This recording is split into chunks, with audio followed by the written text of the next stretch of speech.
Good morning and welcome to the Eclectic Radical. As always, I'm Chris Richards, the Eclectic Radical, and we are continuing my ongoing Socialist Sunday School series about the history of liberalism and evolution of the liberal critique of liberalism that became socialism.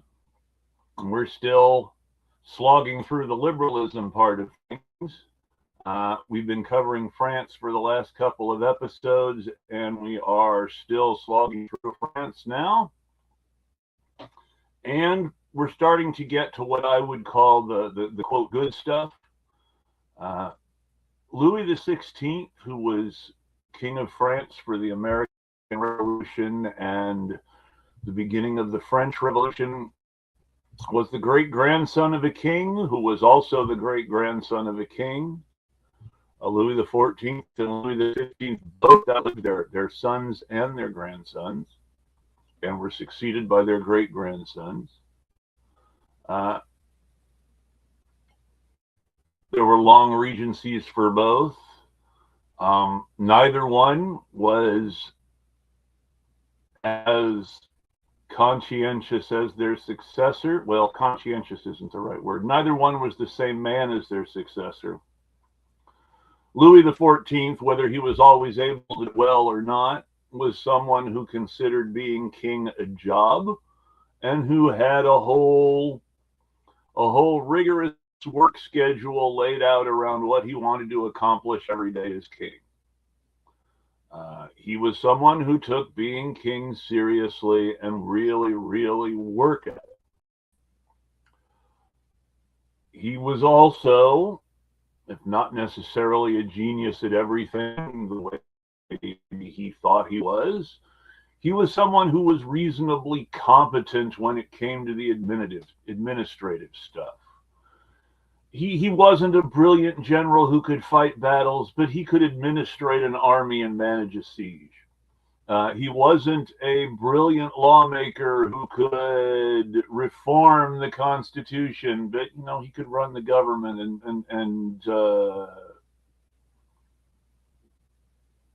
mark up a budget. He was willing to do the work, and he was someone who had an aptitude for work. Louis XV tried to be as serious about being a king, but just wasn't as good at it. He was not the same sort of capable bean counter that Louis XIV was. He was not the sort of idea man that Louis XIV was, and he was of character that Louis XIV was. Louis XIV picked a lot of extremely gifted and capable flunkies, and the big his success was running out of them. That he started not to have. He lived so long that the new flunkies weren't as capable as his old flunkies. Louis XV's problem was that he wasn't as capable as everyone thought his great-grandfather was. He managed things himself, but he made decisions that were seen as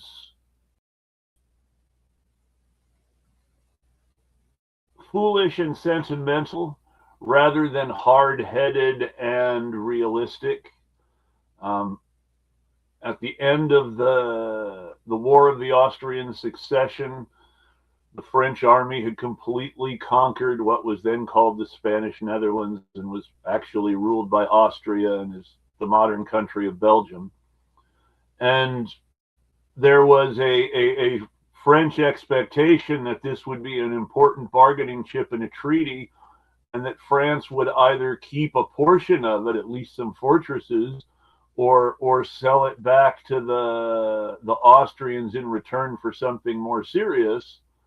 And Louis XV gave it all back as part of a peace treaty that he believed would last and bring friendship and all these highfalutin ideals as people saw them at the time.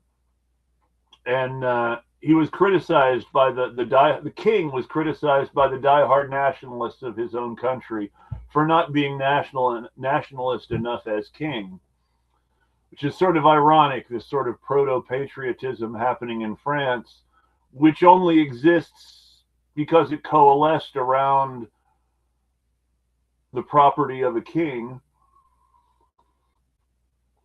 and which now French people have an idea of France as something like a nation, even though the idea of nationalism hadn't really been developed yet, and start to have this sense of a greater patriotism about France and feel sort of betrayed by the king not being patriotic enough.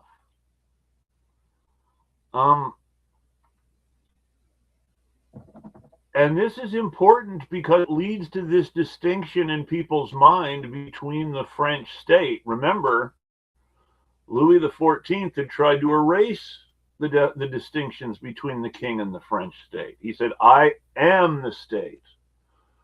And Louis XV was sort of alienating people from the idea that he was the state. And if the king wasn't the state, what did that mean? Louis XVI didn't really even want to do the work. Louis XVI wanted to enjoy the processes of court.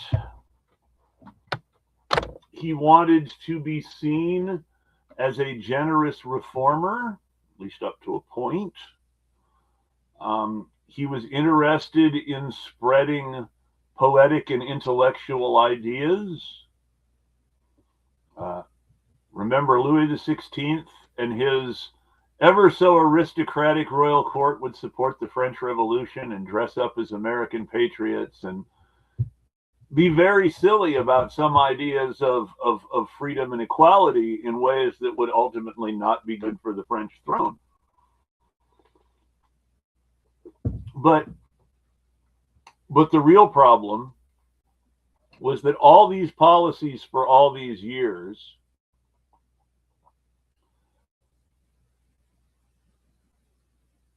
led to tax burdens, to pay off debts, and to pay for wars. Wars are expensive.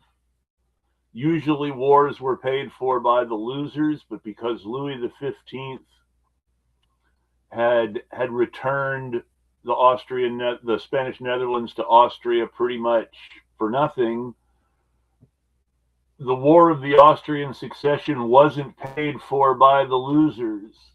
And as time went on, people forgot the winning at the end and remembered more of the losing up front and sort of kept that in mind with the treaty. And people who cared about this idea of a French polity that wasn't just the king felt betrayed by the king when it was returned. In the 7 Years' War, also Louis XV, the French ultimately didn't really gain anything, lost Canada to the English, ultimately were happy that they were able to keep the sugar isles. The British at one point had considered returning all of French Canada to France and demanding that they be given the two French sugar isles of Guadeloupe and Martinique. These two islands generating massive amounts of wealth for the French. And the French considered themselves as having gotten the better of the deal to protect the sugar islands and only lose Canada. The 7 Years' War was very long and bloody in Europe too. The French also lost their influence, the last of their territory rather, in India. India became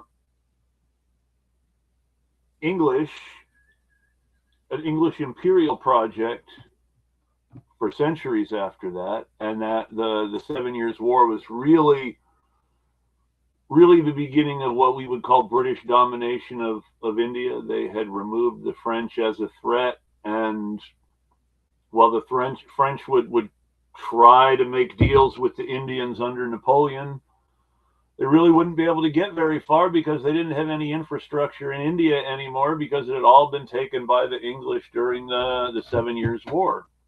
And so all this strategic geopolitics and failures, combined with a king who's more interested in court and abstract constitutionalism and philosophy than in being a king, combined with spiraling economic issues as more and more of the public wealth has been invested into these wars with England, from which at the moment the French aren't seeing any return. You start to see a frustration with Louis XVI.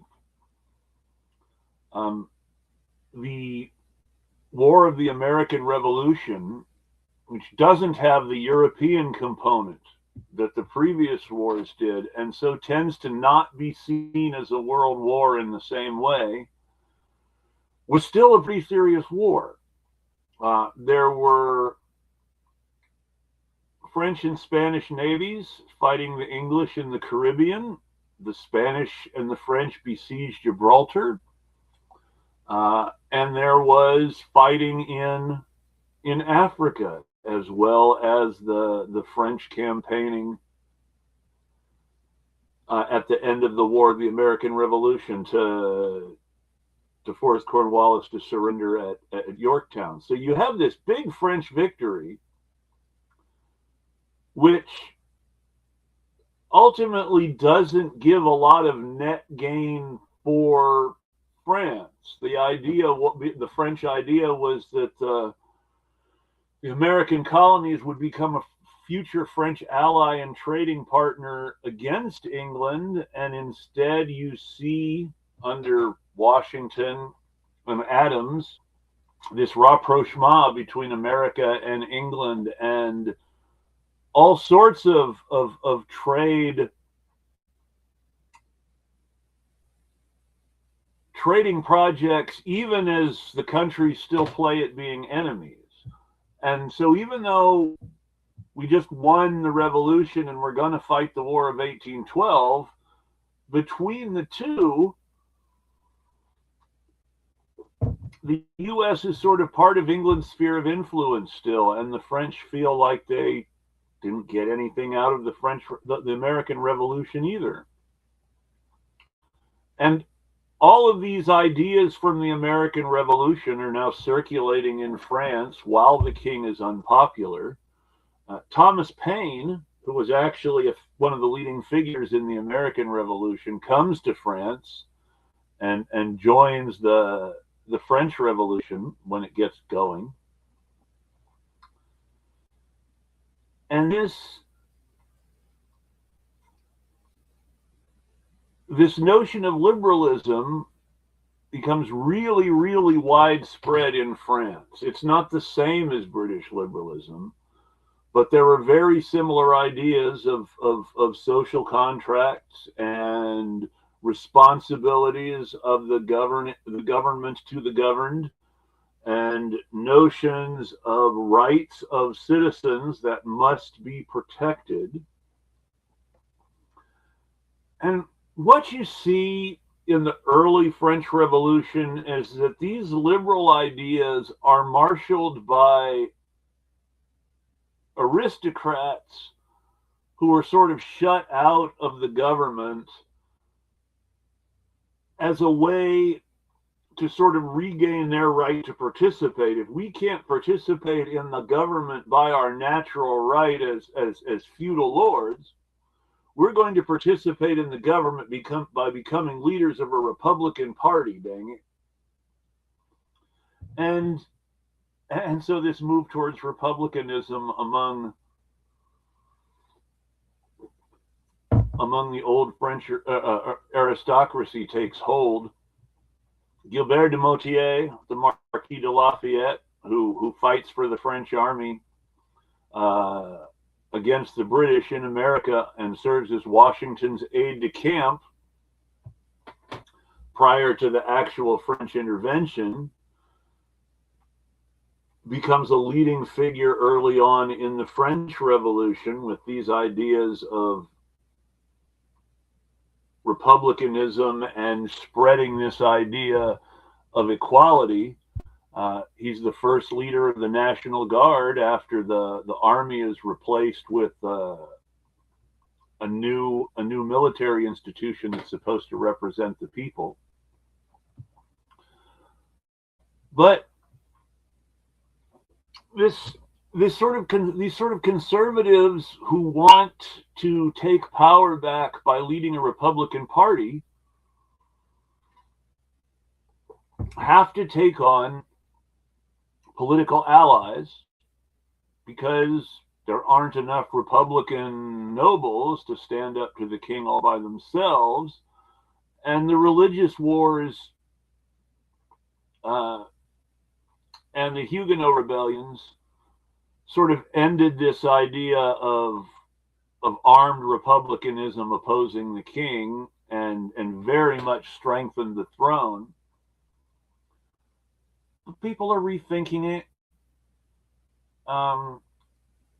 There is a tremendous growth in the urban middle class, which wants to be more like the Dutch and Belgian and English middle class, but feels held back by the French monarchy and what they see as backwards agrarian economic policies that focus on agriculture instead of trade and manufacture.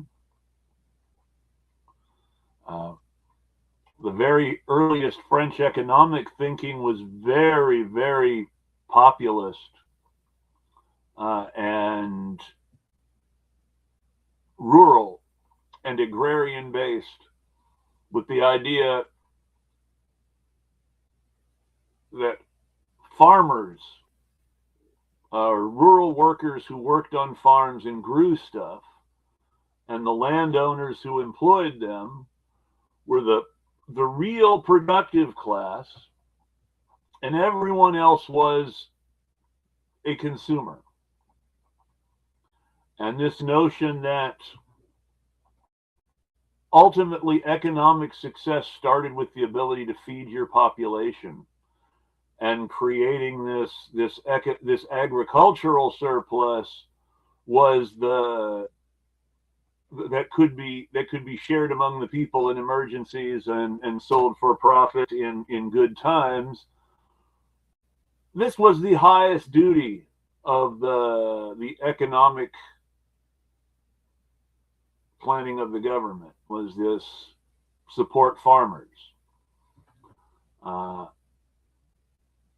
There was a belief among the urban middle class that this agrarian economic turn had harmed France in its international competition with England, and that France needed to modernize, by which they meant less actually improved technology and productive capacity and more copy England in organizational models, which meant some degree of parliamentarism and legislative deliberation and some sort of separation of powers between the king and everyone else. The allies that the nobility found were this organized middle class that wanted to be more modern and hence more English, so to speak. And he combined their resources with aristocratic resources to start winning concessions from the king, especially with this idea that, the economy is grinding down. We're having trouble feeding the urban masses. If we can't feed people, there are going to be food riots and people are going to die and it's going to be bad. And it's this organization and mobilizing of the hungry people of Paris that first gives what I would call ordinary working class people their first sense of political and critical consciousness in an international point of view. The American Revolution was a landlord revolution against another landlord. It is the landlord's agents on the ground revolted against the absentee landlord they worked for,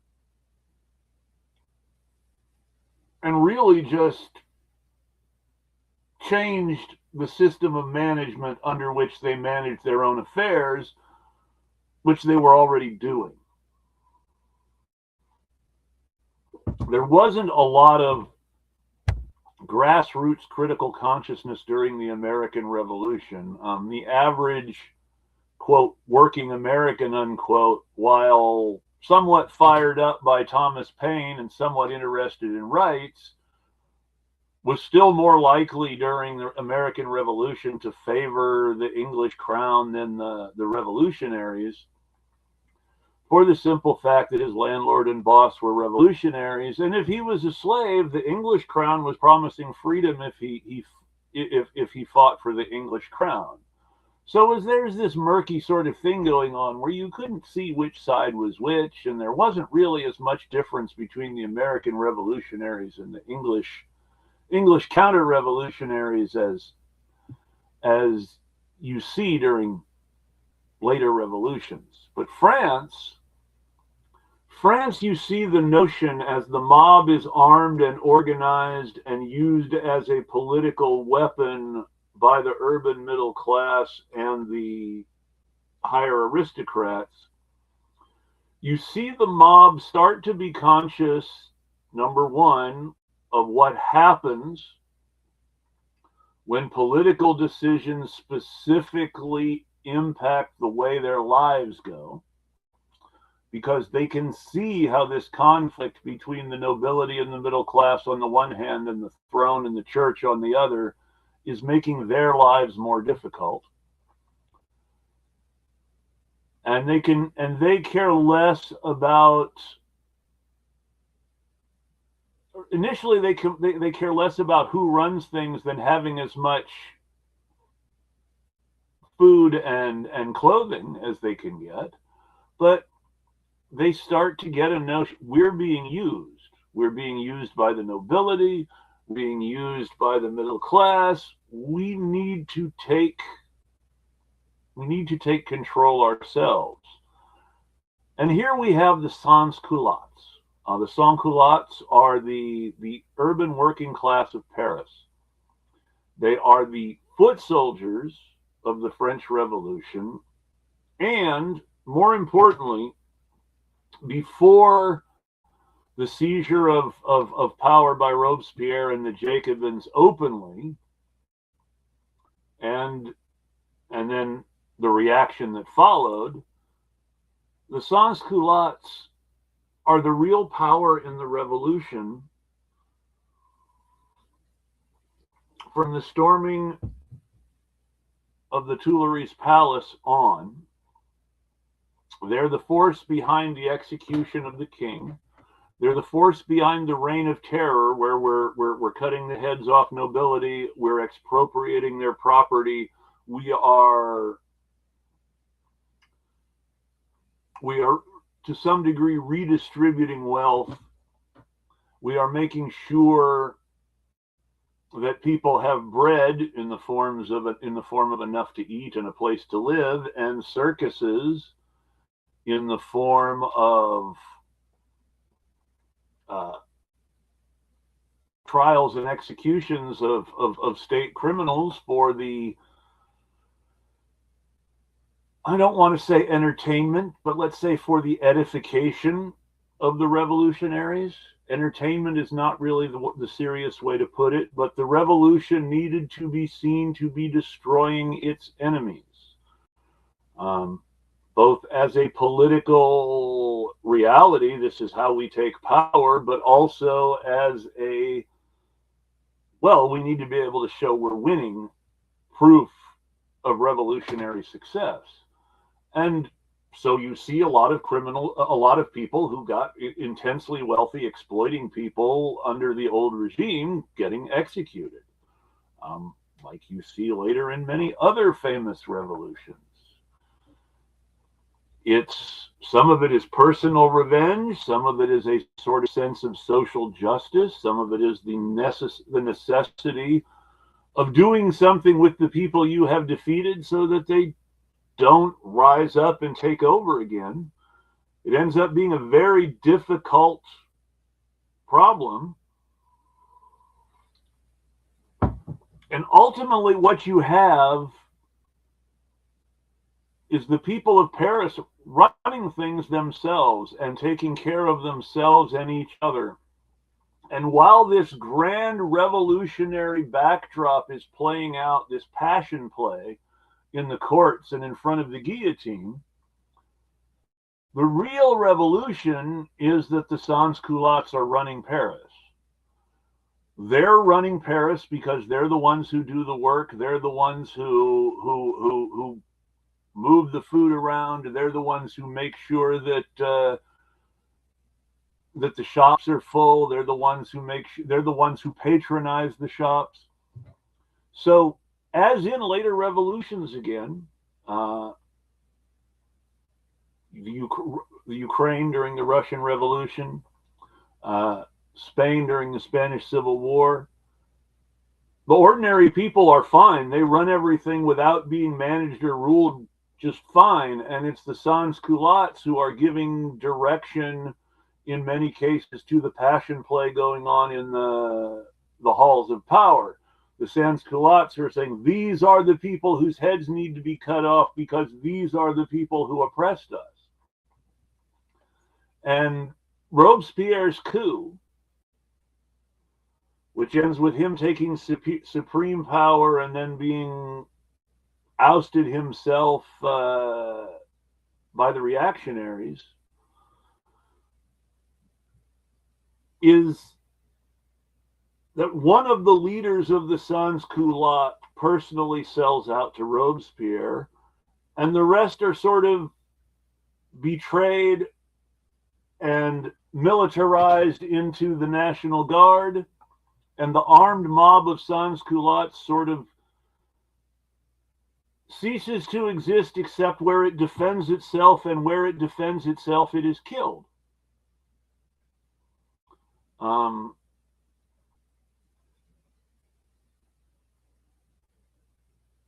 This liquidation of the political institutions of the sans-culottes by the Republicans essentially gives us a sort of confused middle-class government that wants to be more right-wing and wants to make peace with everyone, but doesn't really have a clear idea of how to do so. And you get Napoleon. Napoleon's an opportunist who takes power under the excuse of managing the revolution. Initially, there's very much a new style. Instead of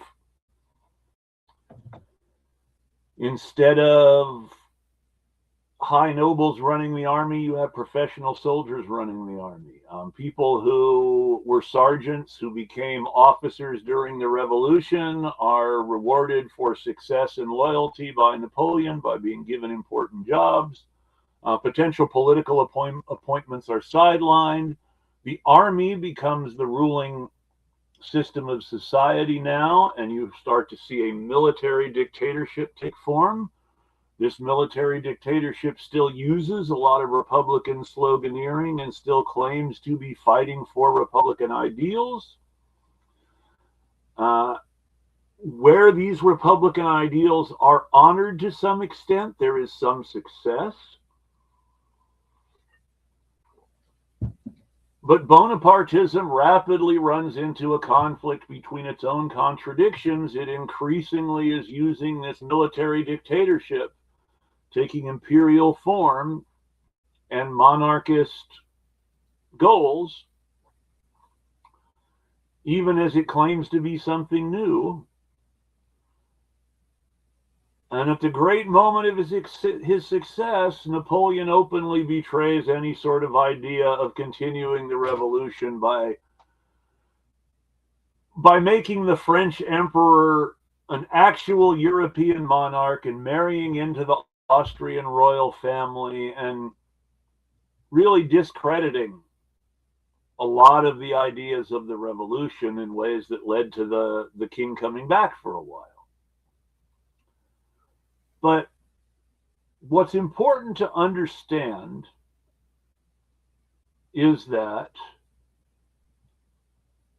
under conditions created by the political contradictions of trying to establish some sort of liberal republic in the midst of a bloody revolution,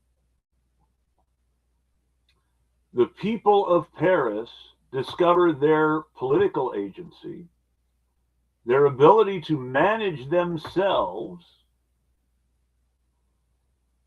and the fact that in a lot of ways, they don't need the government. Ultimately, as in later revolutions, this self-motivated, self-organized, self-led working class mob submits to the legal authority of the liberal government and is destroyed. And it is this mob on which all of the freedoms promised by the liberal government actually ultimately depend. And without this mob, reaction sets in and you get a monarchy. The French Revolution is so interesting to me because this really sets the stage for a lot of what happens after. You see a lot of these problems repeated. The main problem is the opportunists who want to use legal authority to disarm the mob and reestablish this system of law and order. This system of law and order is the soul of liberalism, the idea of the rule of laws, not men. But laws, materially speaking, are words on paper. They mean something, but they don't exist except as physical means of enforcement. Laws exist as violent coercion against those who break them.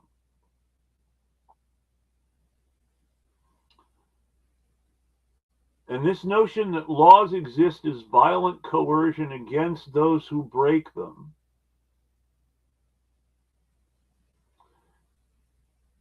is not itself a liberal idea, but it arises out of a natural liberal critique of liberalism itself. Remember, the liberal idea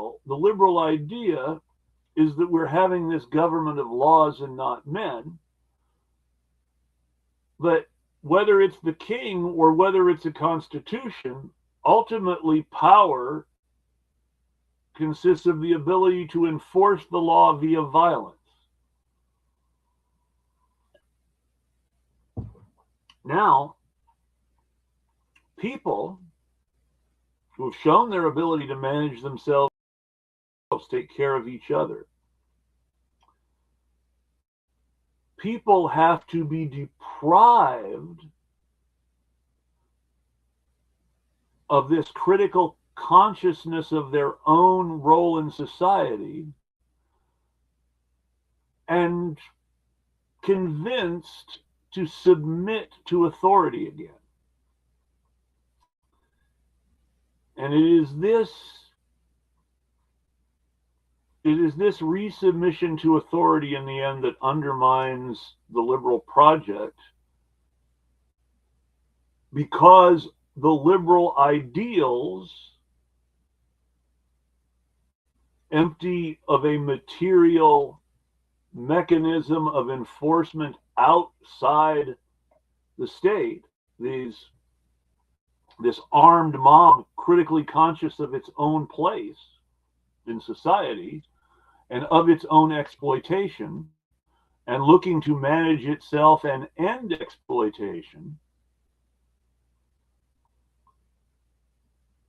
is a declaration of independence from the law that says we don't need the law. We don't need this idealistic framework to justify violence. We just need to be decent to each other. And when I say decent to each other, I mean actually fulfill each other's human rights of food, human needs of food, shelter, freedom of expression, actualization to build life for ourselves. All of these things people need in order to function and have a society. These are all things that are restrained in some way by violent authority, and it is only through organized resistance to this violent authority and organized self-management that we avoid this. Now, liberalism is about finding ways to organize your self-management,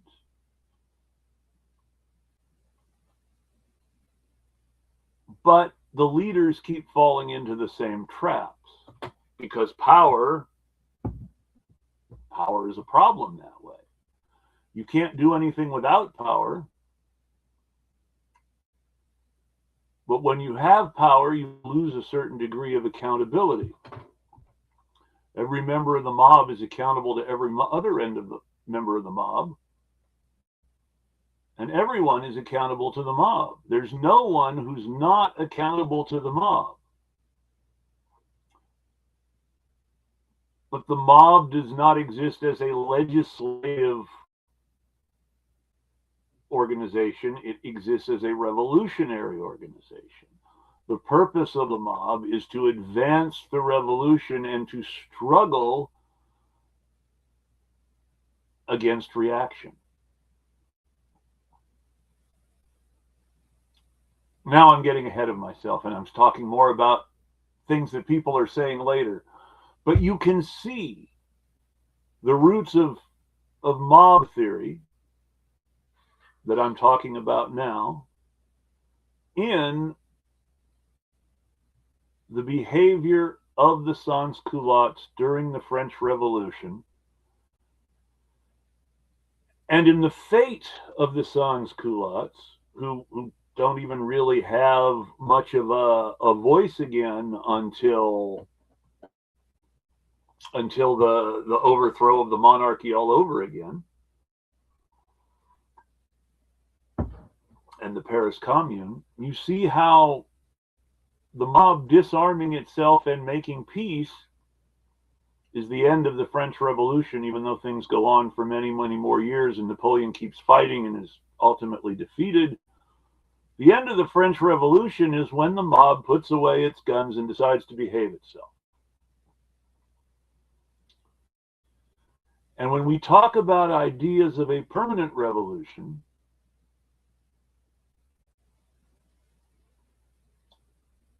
permanent revolution means a permanent mob. It means that we have to start thinking about ochlocracy, the rule of the mob, as a cleaner and more honest expression of democracy than our liberal representative democracy, which ultimately becomes a series of rituals that give the elected officials of a liberal government the same sort of power over us that the king had, through a system of laws that serve no purpose other than to justify the power of the ruling class. And the ruling class under liberalism becomes that urban ruling class that is able to, that urban middle class that owns property and is able to use its wealth to invest in things and create growth that doesn't depend on the state,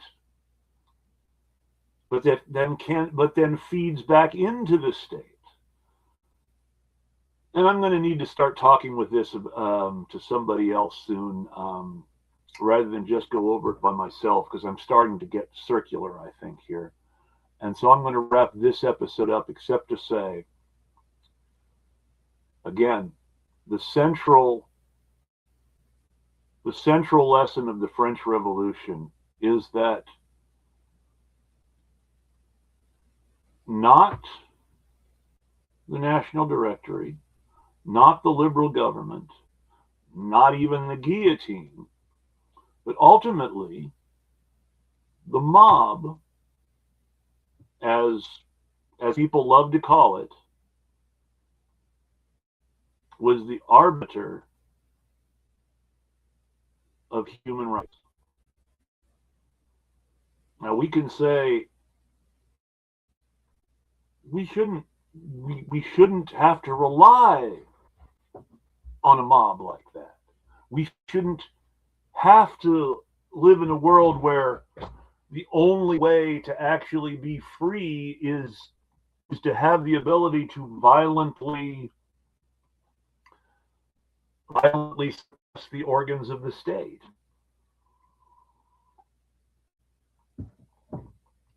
There shouldn't be a need for mob rule. But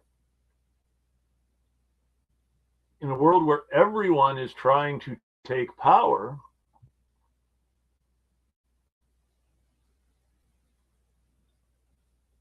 only people willing to be a mob can actually prevent the loss of the revolutionary freedoms that any revolutionary undertaking is trying to create. We're not trying to recapture our freedom or regain our freedom. We haven't been free. What we're trying to do is we're trying to find ways to be free despite not having really managed it yet. And that's what all this revolution talk is really about, finding ways to actually be free because we still haven't managed it, no matter how we change our systems of self-organization. And the first important admission of liberalism is that liberalism has not succeeded in enforcing its ideals against monarchism without losing itself in some sort of state tyranny, in which one class exploits other classes with the backing of the state. That's what we're struggling against. The liberal critique of liberalism is liberalism still hasn't solved this problem. The French Revolution took us right back to where we started. We have a king again. The English Civil War took us right back to where we started. We have a king again. The American Revolution freed us from a king overseas, but it didn't free us from our landlords here. The Russian Revolution freed us from Tsarism, but ended up establishing new forms of authority that, while better than the old ways, and in its experimentalism ultimately solving many of the problems of the old regime, had to break a lot of eggs to make an omelet, and it really wasn't pretty or pleasant. There should be better ways. But all those better ways rely on people bravely, oh yes, very much so. And you, as many people comment frequently, slavery, because of the way it was abolished, except for people behind bars, the abolition of slavery, rather than abolished slavery, changed slavery from being the slavery of a captive black population in America to the slavery of a captured, criminalized population in America. And while that criminalized population is mostly black, is disproportionately black, the fact that anyone can be criminalized for violating the laws of the state means that slavery isn't just for black people.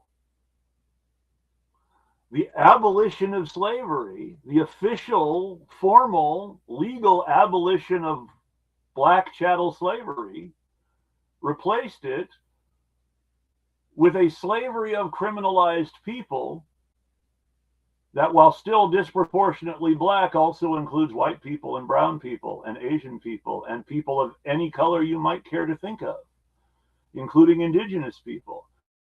And while a lot of this discussion of liberalism has ignored indigenous people, that is precisely because indigenous people were the victims of the American Revolution. As a sort of addendum to the French Revolution, there was a liberal revolution playing out as part of the French Revolution in Haiti. This revolution was carried out by a class of landowning Creoles of color who wanted to establish a liberal republic and end slavery and establish some sort of system of future racial equality, because while they were property owners and members of the ruling class, they also had a certain amount of sympathy for other black people and wished to help black people as a class. One of the deep contradictions of Haiti is that their vision of liberalism led to an abolition of slavery and an establishment of indentured servitude, which in many ways consisted of a compromise with the old order. And the new liberal government decided, no, we need all the old order in the colonies. We need to be able to extract that wealth. It's the basis for our power. We need to be able to squeeze sugar and rum and molasses out of Haiti in order to be able to pay our debts here in France. And this colonial reality put the people of Haiti, who were just trying to fight for their liberal freedoms under the French Revolution, squarely at odds with the revolutionary government they thought they were joining. And this plays out as an actual war between the French and the Haitians that undermines the whole war effort against the English, because the French have to keep devoting resources to this war they're losing in Haiti. And ultimately, when the French lose, the Americans, who feel themselves the arbiters of the West, the Americans, despite themselves being a liberal country that should be interested in freedom, the Americans occupy Haiti in order to prevent Haitians from somehow invading the American South and freeing the slaves, which wasn't very likely, but it's better safe than sorry when your government is run by slaveholders, apparently. U.S. Navy occupies Haiti, forces Haiti to pay back its debt to France at gunpoint, stays there for generations. Still there, ultimately. Ultimately, the U.S. is still in Haiti today, and Haiti is still dealing with the consequences of the U.S.'s decision that our investments matter more than the freedom of the Haitians. Our investments matter more than the idea of spreading revolution to other countries. This is why you can't have revolutionary countries, by the way. Once you take your statehood seriously, you're no longer revolutionary. Now you're just playing geopolitics like all the other states.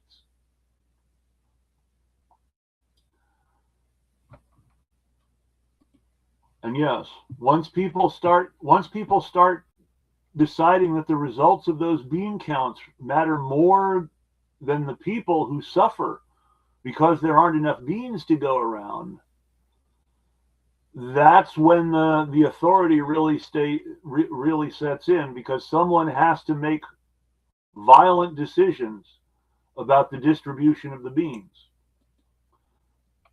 Wealthy people hoarding the beans is violence against the poor. This happens every day.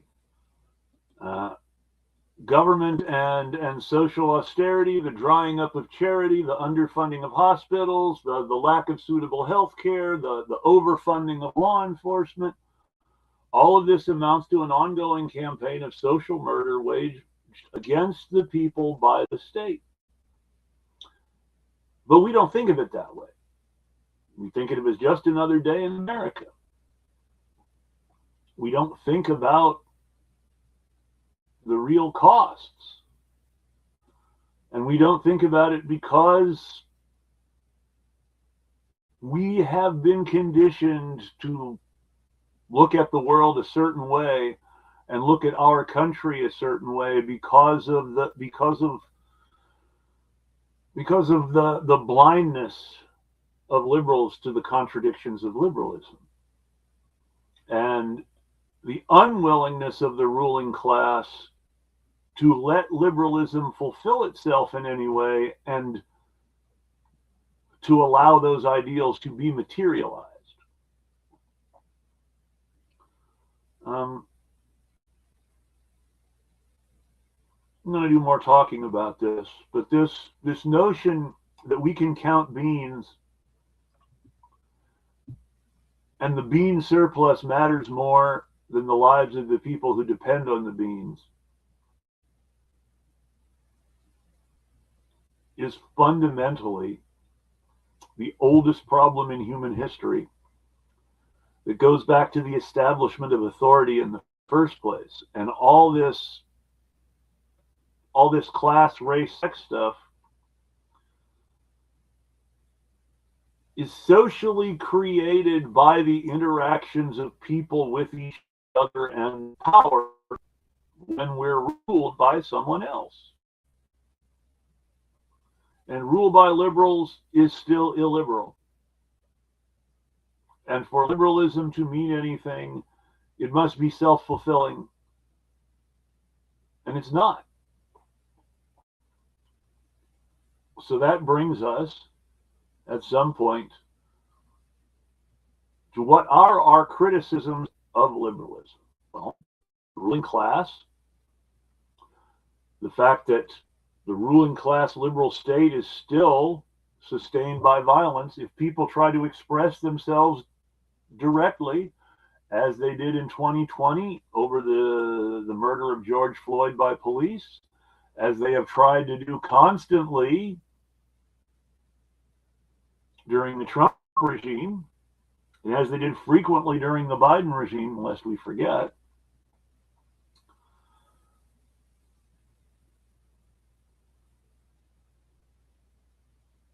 if people's needs aren't met, then they aren't free. If my housing is dependent on paying a landlord extortion money to live somewhere, I'm not free. if we're only free based on our wealth, then that means the people with more wealth and therefore more freedom are enjoying benefits from society that most people in society aren't. Remember, the wealthy are a disproportionately small part of our society. In a very real sense, we are all poor because of the existence of the wealthy.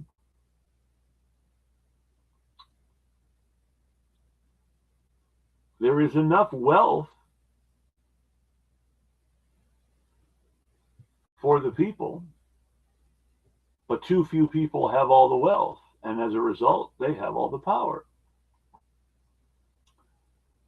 And the contradiction of liberalism is that democratic organization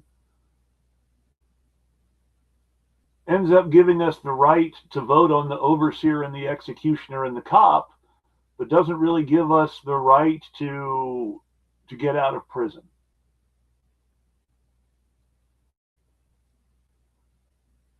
And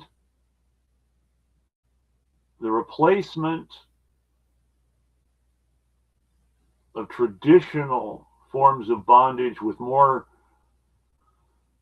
inclusive and yet as a result more tolerable forms of bondage reduces everybody's freedom while telling us we're more free. Because again, the abolition of slavery allowed its expansion to an entire criminalized class that was no longer solely black. But the criminalized class was no longer the majority of the black people and could be hidden, for lack of a better word. And we could say that the people we have criminalized deserve to be slaves because they're being punished for crimes. Which then leads to the deep, deep, deep irony of a country ruled by laws being ruled by a convicted felon who has managed to evade punishment because of his class privileges and the political power gained through the use of those class privileges. I'm going to talk more about all of this next week, but I do want to note that I will not be alone. Next week, I'm being joined by my good friend and longtime friend of the show and colleague, Renee Johnston, who many people might know from Saturdays from Renee. And we will be doing a show together, so it won't just be me annoying you by myself. Until then, have a great week, and I'll tweet at you.